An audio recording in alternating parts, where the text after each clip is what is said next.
On 3. juuli 1977.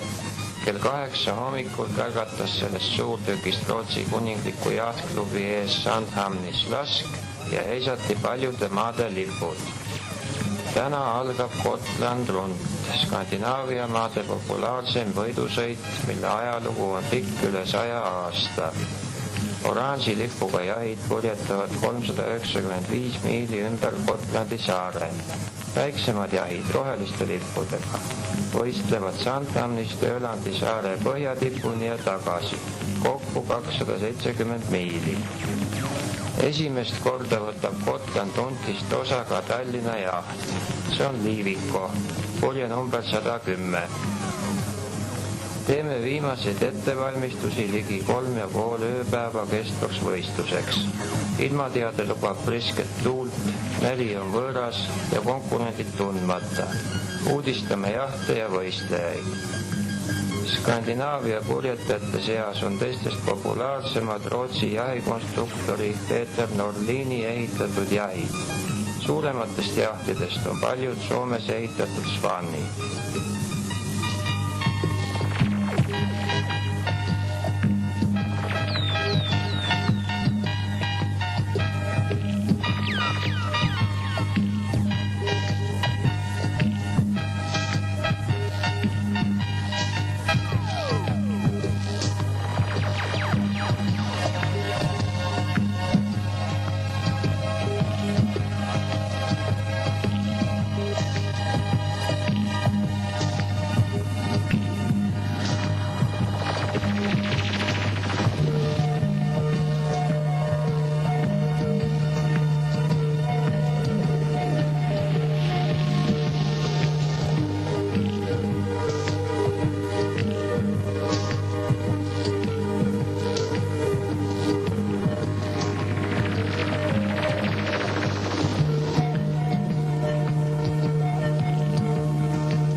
Meie Liiviko, Poolas ehitatud Taurus-tüüpi jaht ei jäänud siiski ainukeseks omasuguseks.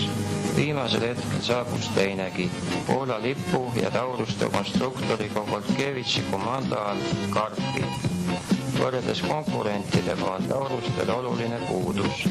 Raske kui väikese jäikusega terasmast. Teistel on kõigil alumiiniumsulamist kerged aerodünaamilise kujuga mastid. 351 jahti liikusid hommikust peale pideva vooluna 5 miili eemal asuva stardipaiga poole. Meie start on kell 12.30.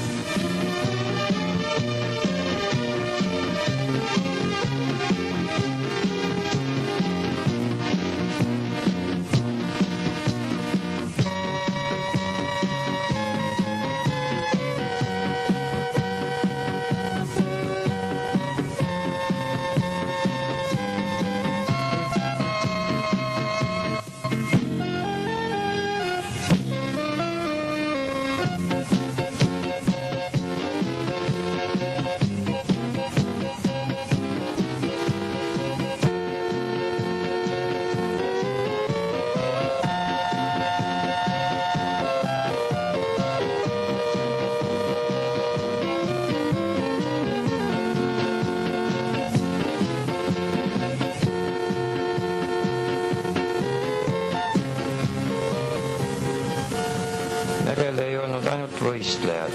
Kaunist vaatepilti on tuldud nimetlema kaatlite ja jahtidega. Ka suur ookeanilainer aeglustab käiku, et võimaldada reisijatel jälgida stardisaginat.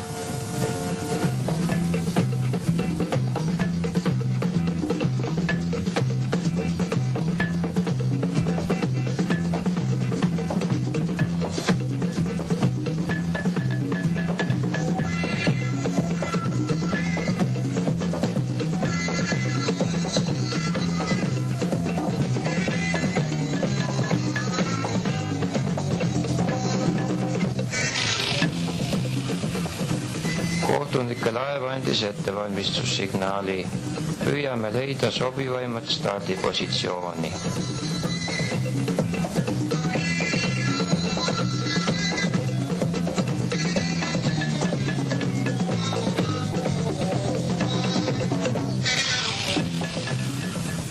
Start.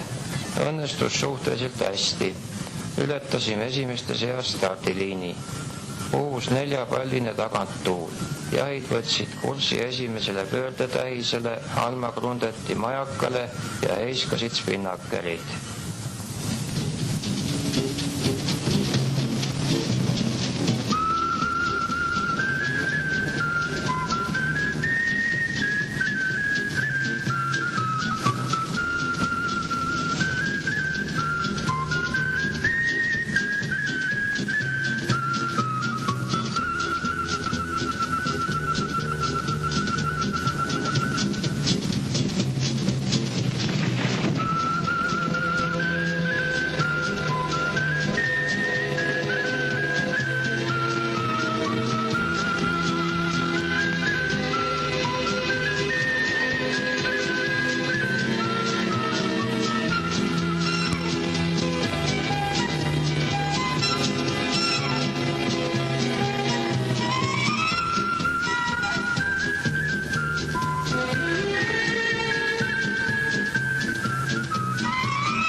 Õhtupoolikul hakkasid meile järgi jõudma suuremad teise klassi jahid, kes olid startinud pool tundi peale meid. Kõige eest tuli Rootsi jahtlaevastiku lipulaev Urm. Jaht, mis alati finišeerib esimesena, kuid kunagi ei võida. Nii ütlesid Rootsi purjetajad. Jahi suurepärased käiguomadused ei suuda siiski kompenseerida selle suurt võistlusväärtust, 48,6. Teistel sama klassi jahtidel on see 36-38. Aga handicap-süsteemis võistlustel korrigeeritakse jahi tegelik sõiduaeg võistlusväärtuse järgi. Poolel teel Öölandi põhjamadalikule, kui olime parajasti ületanud Läänemere sügavaima koha, pöördus tuul läände. Võtsime spinnakeri alla.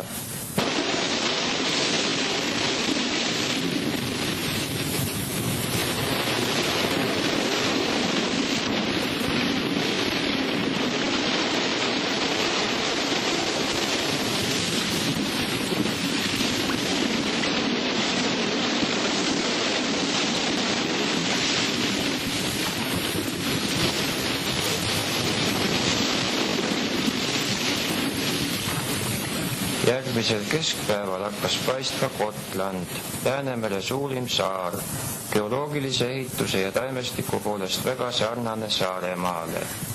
Coburgeni majaka lähedal Gotlandi lõunatipus algas 2 ööpäeva kestev loomine põhja poole.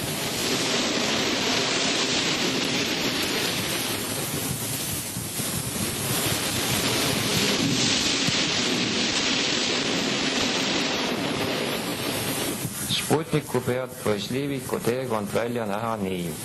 Start 3. juulil, pool päeva sõitus Pinnakeliga, 4. juuli hommikul ümber Öölandi põhjamadala, kell 2 loovimine Gotlandi lõunatipu juures, kell 6 õhtul tekkis paks udu ja tuul tugevnes. 5. juuli öösel leidsime raadioga peilides Österngarni poi, udu ei kao. 15.30 oleme Gotlandi põhjatipu juures, jälle tihe udu. Kell 8 õhtul Kotska-Sando lähedal. Nordi ja nordosti tuul läheb tormiks, 28 meetrit sekundis. Saame terve öö tunda kurikuulsat Läänemere lainet. 6. juuli päeval tuul vaibub. Svenska Börni majakast miili 5 peaaegu tuule vaikuses heitleme võimsa põhjast tuleva hoovusega. Ümber majaka saame alles kell 6 õhtul. Jälle tugevas tuules Pinnakeliga Almagrundeti poole. Peale 85 tunnist sõitu finišeerime Sandhamis 7. juulil kell 1.23. Võistlus oli raske, nii arvasid ka need, kes olid mitmeid kordi kaasa löönud. 351 startinud jahist katkestas 79. Purunesid mastid, kaotati roole, sõideti madalikule, ekseldi udus. Viimane oma käiguga kohale jõudnud jaht saabus alles õhtul, kui Kuningliku Jahtklubi restoranis oli bankett täies hoos.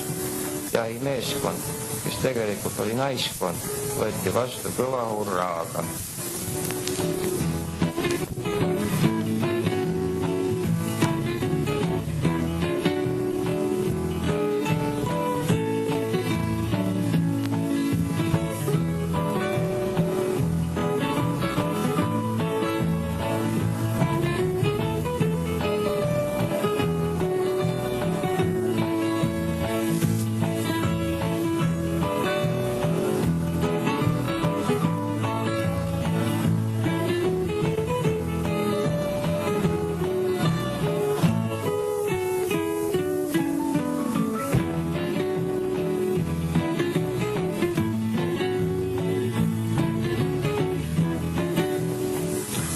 Liiviku oli tulemuste tahvil kahjuks üsna nimekirja lõpus.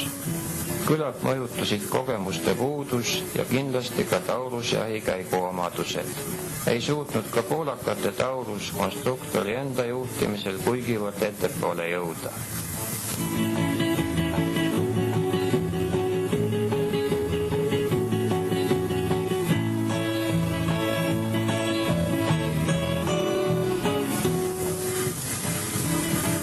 Võistluste pidulik lõpetamine toimus sadamakail Kuningliku Jahtklubi ees. Autasud andis kätte regati viitsepresident, omaaegne edukas puljetaja olümpiajahtidel Åke Lundberg. Liiviku meeskond sai osavõtja mälestusplaadid, kuhjaga meelde jäävaid muljeid ja veendumuse, et järgmine kord suudetakse võistelda paremini.